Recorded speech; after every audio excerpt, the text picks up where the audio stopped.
So it's very normal that a woman would be sought after for marriage due to her beauty. She may not have anything else to offer. She can't cook. She's not great sexually, but she's beautiful. And there's some men that will just marry a woman just solely based on that. So that is a reality, that some women are married solely for their beauty. He said, وَلِدِينِهَا, and there's some women who are married because of their faith, their religion, their religious practice. Even before Islam, some women were sought after because of their practice of their religion, because of their faith. The Prophet ﷺ now bringing home the reality to the quality that Islam puts emphasis on. He said, فَذْفَرْ بِذَاتِ الدِّينِ تَرِبَتْ يَدَكَ. Choose the woman that has the religion, and may your hands never be covered in dirt, which is a metaphor for may you never find, humiliation. May your hands never be covered in dirt, meaning may you find prosperity in a woman because of her deen.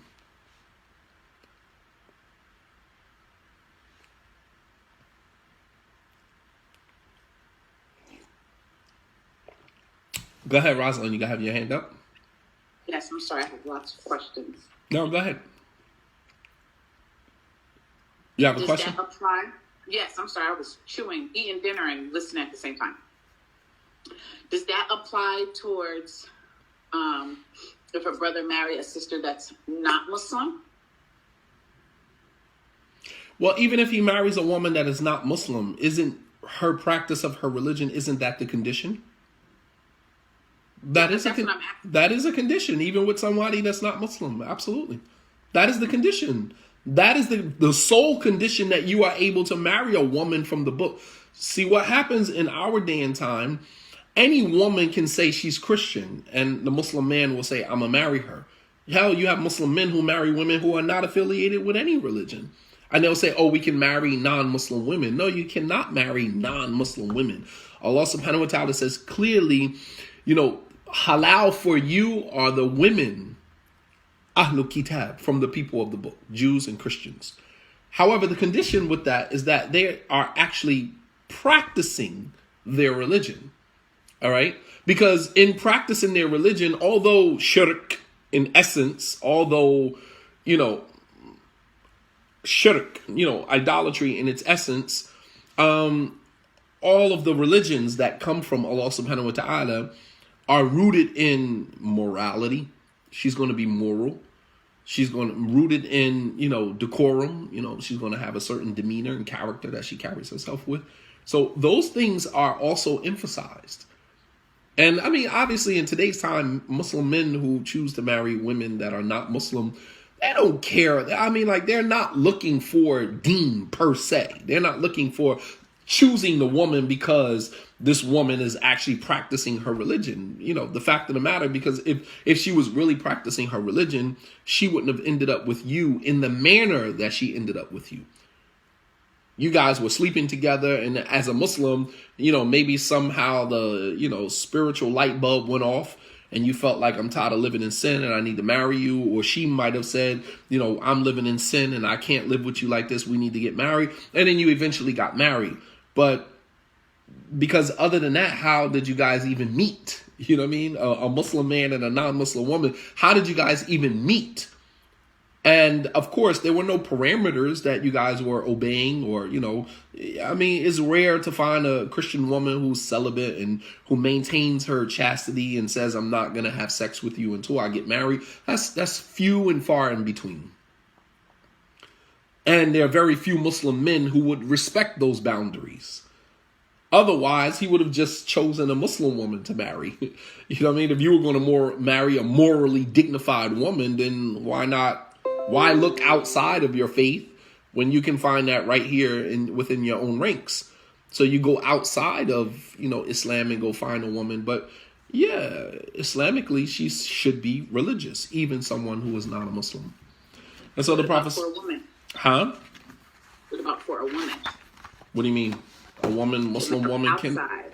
A Muslim woman cannot look outside of her faith. Okay. The only way that can happen is if he converts to Islam. That's the only way that can happen. So if he converts, and say hypothetically he converts after they got married, is the marriage still considered, how is the marriage viewed? If she was Muslim and he was not Muslim and they got married legally it's a marriage. Islamically, it's not considered a marriage. Islamically, they are living a life of sin. It's fornication and adultery. Got it. If he converts to Islam, then legally they may not have to do their marriage over, but Islamically they would have to, because it wasn't considered marriage from the beginning. Because Islam doesn't recognize the marriage of a non-Muslim to a Muslim. Even the Prophet ﷺ's daughter Zainab was married to a non-Muslim. They were married before he received revelation. And then once the Prophet ﷺ received revelation, the Prophet offered Zainab's husband an opportunity to convert to Islam, which he didn't. And the Prophet ﷺ separated his daughter from him. And then 3 years later, he converted to Islam. And the Prophet ﷺ told her, go to your husband. But that was because they were married prior to either one of them being Muslim. So that means that if two non-Muslims, right, were married prior to Islam, and then they both convert to Islam afterwards, they do not have to redo their marriage because they were both non-Muslim. And Islam still recognizes the marriage between non-Muslims. It's a moral safeguard. It's a social building block. All of the things that we talked about, and Islam still honors that. And the Prophet ﷺ never told his daughter Zainab and her husband that they had to get remarried. He separated them because he didn't convert to Islam. She did. And then 3 years later, when he finally converted, the Prophet told her, go home to your husband. Go home to your husband, meaning the marriage contract was still kind of like in limbo, depending on him becoming Muslim. But then once he converted to Islam, there was no need to do the marriage over because they were both now Muslim. So when we look at this hadith, then underneath the hadith, there's a mistake in the first sentence. A woman is married for 4 reasons: for her wealth, her social status. It should read, and her beauty. Her wealth, and her social status, and her beauty. It should say, and her beauty. But choose the woman with religion, and may your hands never be covered in dirt. So, and we're going to get into the explanation of the hadith. The Prophet ﷺ is emphasizing the key quality that Islam puts emphasis on, and that is deen. All of marrying a woman for all those other reasons, those are normal reasons that a man pursues a woman. But there are certain qualities that Islam, specifies, and that's deen. All right. The second hadith right underneath that, I brought 2 hadith because one is dealing with a man choosing a woman, and the second hadith is a woman choosing a man. So I brought both hadith within this particular section so that we can see that the same rules apply to women when they are selecting a husband, or for a wali who's looking for a man for his daughter. All right, or his niece, or whoever he's responsible for. So that we understand that Islam places the same emphasis on the same qualities, regardless of whether it is a man or a woman. All right.